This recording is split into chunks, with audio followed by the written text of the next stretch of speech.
everyone, my name is Emma and I'm a network software engineer with Intel. And last year I gave a talk around using AVX 512 to optimize some packet modifications in OVS.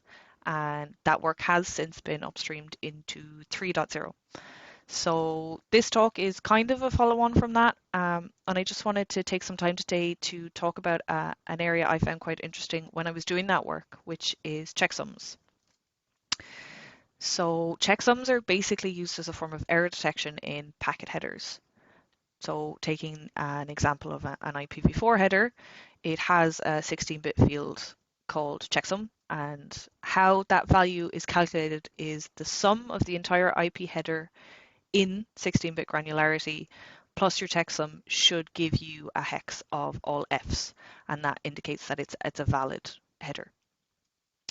So you can say that your checksum is computed based off other field values in that header. So when a value changes or has been modified, you'll need to recompute the checksum for that header. And there is a few different methods to recalculate your checksum, but today I'm just going through how Scalar OVS will do it and how the new AVX implementation will do it too. So Scalar OVS will use a method based on RFC 1624 or the incremental update method. And in very simple terms, the code will basically just add three values together, and that's your old or the current checksum value, the old IP value, and the new IP value that you're updating to. And if we say we have a flow to update your IP source address, there's really only two functions we care about at this stage with regards to checksums, and that's recalc16 and csum finish. So the recalc function will do the maths above, but only on 16 bits at a time. So because our IP source is 32 bits, we're only working with the first 16 bits of the address. So you take the old checksum and the first 16 bits of both your old IP source address and your new one, and this will result in a result that's larger than 16 bits. But our checksum has to be 16 bits, so we have to call into csum finish to reduce the size of that result, and by doing some carryover addition, we'll get the new 16-bit checksum.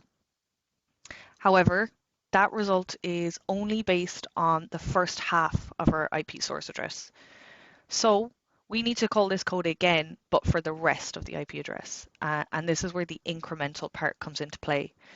So the new 16-bit checksum we just calculated is fed into the next iteration of this code as the old checksum. And we begin the rest of the calculation on the final 16 bits of your IP source field. Again, we have a result larger than 16 bits, so we'll call into csum finish and do the carryover maths, and we'll get our final checksum. So that's two iterations of this section of code, and that's just for recalculating your IP checksum based on updating your source field. This will run twice more if there is a UDP or a TCP header present after your IPv4 header. So for just modifying a single IP address, this can run anywhere between 1 to 4 times. For flows that will modify more than one IPv4 field at a time, or even an IPv6 field update, it can run anywhere between 10 to 16 times, and that's going to hurt your performance. So upstreamed in 3.0 is an AVX implementation of recalculating your IP checksum. And this method is what I'm calling the getdelta method. And basically this method will get the delta, or the difference between the old and updated new IP header. And this delta will show by how much the header has changed by. So if you remember what I said on the first slide, checksums are just the sums of certain header fields. If we can find out by how much those fields have changed by, we can use that delta to either increase or decrease the checksum depending on whether the modification increased or decreased that value. So this method will load an entire IP header into a 256-bit wide register and shuffle out the IP values into 32-bit granularity. And what that means is just for every 16-bit value in the header, there's 16 bits of zeros added.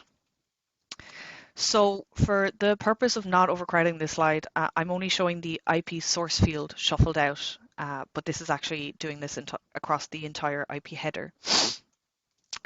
So we use a 32-bit add instruction to sum both the old and new registers, old being your old IP header, new being your new updated one, together to give us a temporary register with all those values summed together. So we take our new temporary register, we perform an instruction called a horizontal add, and we do this a couple of times. And this instruction will just add adjacent pairs of 32-bit numbers side by side in the register, which will bring us from 8 32 bits down to a single 32-bit value. And that is your delta between your headers. So we can take that delta, add it to our old checksum, and then we have our newly computed checksum.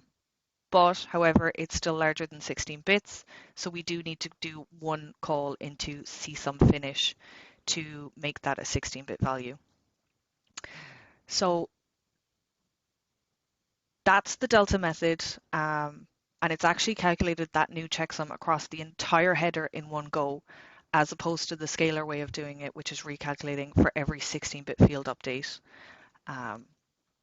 So if we take a bit of a look at the performance, so the difference between these two implementations, I pulled both versions of the checksum code out of OVS and I did a micro benchmark, and it's only measuring the checksum update and not the full IP address update. So you can see for a single 16-bit update, like updating your TTL, there isn't really any benefit. We get roughly the same performance as the scalar way. But as our flows become longer or our addresses become longer than 16 bits, you can see that the delta method with our AVX instructions start performing much better. And that's because no matter what your update is, the AVX code will only run once. So thanks for listening.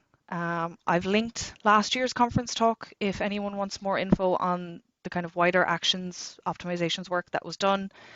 And also I've been working on implementing an optimized version of the IPv6 action, and it includes the same checksum logic I just went through here. So I also added the link to the patch from Patchwork. So I'm happy to take any questions, or please reach out to me through my email or through the mailing list. Thanks very much.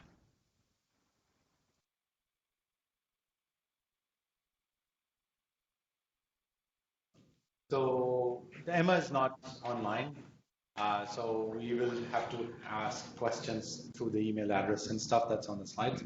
So I think we are ready for our next talk, Anis.